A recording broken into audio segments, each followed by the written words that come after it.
Right, y'all. So I'm currently on the road, but let me just kind of show you all who are wondering about the taxes, right? People are using websites to verify this. Let me show you how you could verify it for yourself without going to a website. All right. What you'll do is go to bscscan.com and you will enter the token address, right? You'll search the token address. Once you search the token address, you'll see it come up right here under BETADAYZ, right? This is all of the information here. This is the contract. We can verify the contract right here. Everybody can read the contract and go through every line of code, but that's not what we're looking at. What we're going to go to is the read functions, right? Which is right here. Go to the read functions, right? And what you'll do is open up liquidity fee. And you can see here the liquidity fee is set to 8%, and that's based off of UINT 256. So that 8 value represents 8%. And then we have the tax fee, which you can see here is set to 2%. All right. All of this information is public information. You guys can see the max transfer amount here, the marketing wallet. You can also see the Uniswap peer router addresses, the allowance of every address. All right, there's about 100 and so holders, so you could verify everything. Balance of the decimals, which is set to 18, as you guys can see here. Max wallet token, which is the max amount a wallet can have. That's right here. Total fees that's been accumulated so far from all the trades. All right. Yeah, so all of that information here is as far as the tax is concerned, you can see the 2% tax, right? Plus the 8% liquidity tax. All right. And the liquidity tax is basically split in half. But when you add the liquidity tax and the tax fee together, you get a total of 10%. All right. And you have to understand that's going for both sells and buys. Now, as far as the buy is concerned, we have given 0.95% to dx.app. Okay. And through that, we're only getting about 9.05% on all the sells. As far as the buys, it's 10%. But the sells, which is all BNB tax, right? We only get 9.05%. And this information can be verified right here on the blockchain, on the smart contract. All right, you guys can see all of the transactions from the very start of the contract's creation, along with all of the internal transactions. Now, I must say we did go through certain hiccups along the way.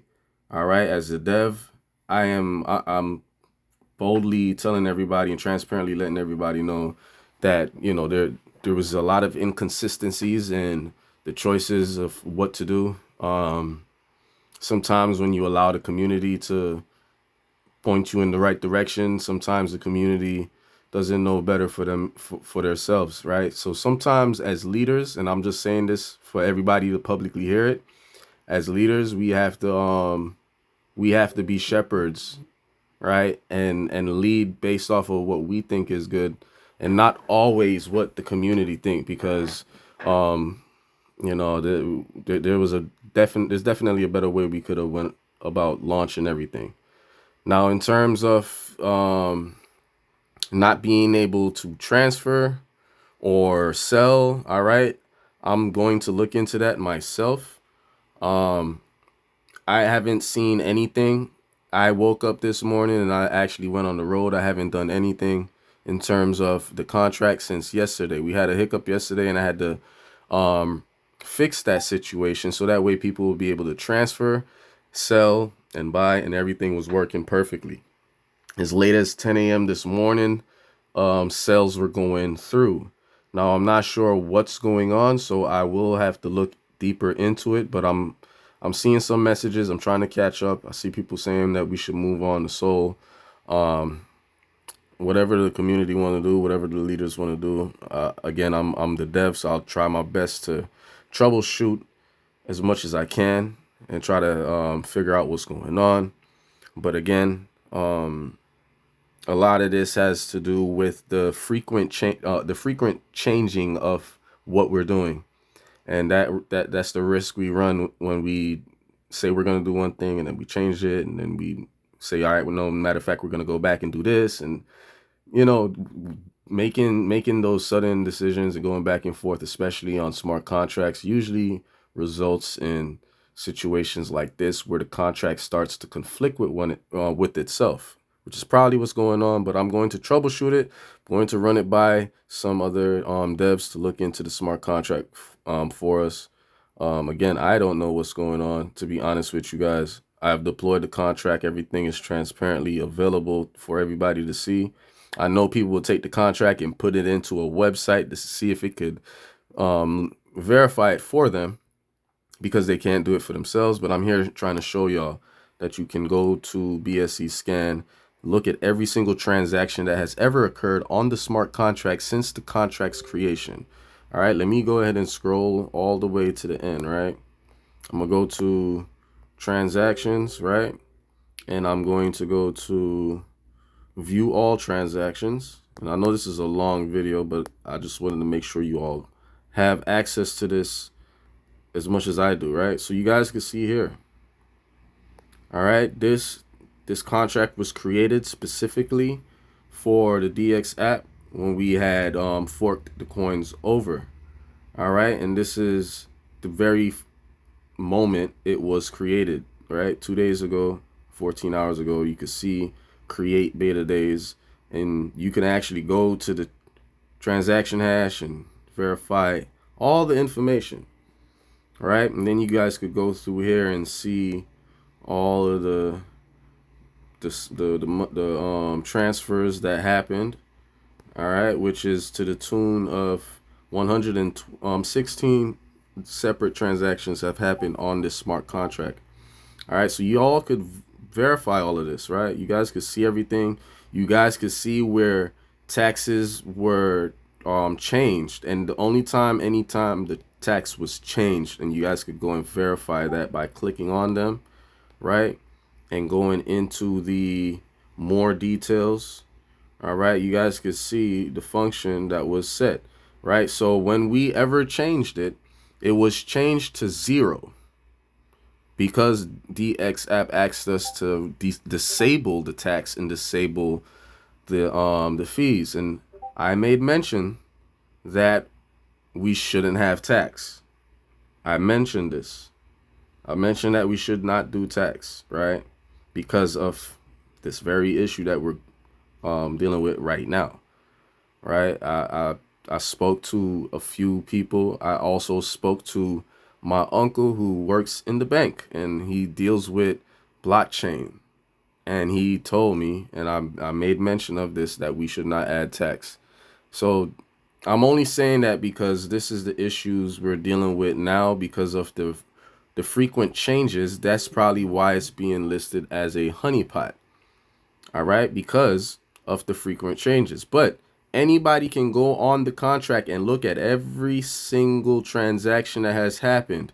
And the only time we changed the tax was changing it from 8% to 0, or 2% to 0, and from 0% back to 2, and from 0% back to 8. And anybody can go here and verify that for themselves, right? There's 116 transactions here, and you can go through, you can see the method, you can see all the approves, right? You can see the set marketing, right? And set tax fee, right? You guys can see all of this information for yourself and verify it for yourself. Now, as far as how we're going to move forward, I'm going to put that in the hands of our other founders. Again, I'm here as a dev to help rectify what's going on. As a dev, all that BNB is sitting in liquidity, right? So I'm here to help as much as I can, but you please understand, I'm a dev of multiple projects, right? this is probably the one project that have seen a large influx of a community in such a short period of time. But in all honesty, we definitely rushed this situation, and this is the result of it. But again, I'm out and about right now. I actually had to just step in to kind of deal with you guys and record this on the side because I know the leaders are dependent on me to try to explain a lot of what's going on. So hopefully this kind of show people how to go and look about the information for themselves, how to verify the information for themselves. And hopefully we can figure out what we're doing moving forward. And I'm here for the community. I'm here to sacrifice if I need to sacrifice in any situation. But yeah, y'all let me know. I made a recommendation of the NFTs. Hope you probably don't want to go that route. That's totally fine. Again, there's shepherds, and then there's people who allow the community to dictate what's going on. Sometimes the community is only they only know what they know, right? If as leaders and founders, if we don't introduce them into something that is the new wave, they are not going to know about it, right? It may be outside of their box or their comfort zone, but a lot of people don't realize the benefits of what's going on. Intangible, valuable, decentralized financial assets like NFTs that have more utility than just an image have a way more positive outlook on the bullish side of NFTs than even meme coins. All right, I'm telling you guys all this right now that utility-based NFTs that have more utility than just being an image has more liquid volume coming in the bull run than all of the meme coins. Why? Because these assets generate more income than the asset itself.